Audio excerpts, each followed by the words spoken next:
বারাসাতে the mid town বিস্ট্রোতে। এই ক্যাফেটা সত্যি আমার ভীষণ ভালো লেগেছে। এটার অ্যাটমসফিয়ারটা ভীষণ ভালো ছিল, খুব শান্ত পরিবেশ ছিল, বেশ সুন্দর ডেকোরেশন ছিল। এটা বাবা কা ধাবার পুরো অপোজিটে, আর ভি মার্টের একদম পাশে, মানে আমি জয়া সিনেমা হলে গেছিলাম, ওখান থেকে একটু সোজা এগোলেই এই যে কর্ণাটক ব্যাংক আছে, এইটার ঠিক ওপরেই। তো এখানে আমি ফার্স্টেই নিয়েছিলাম ম্যাঙ্গো শেক।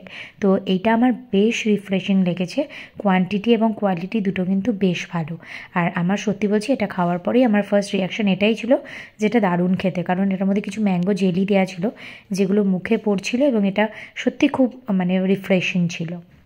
তারপর আমি নিই কোরিয়ান উইংস আর কি। তো এটা একটা কোরিয়ান সসে টস করা ছিল, এটার টেস্টটা একটু স্মোকি টাইপের ছিল।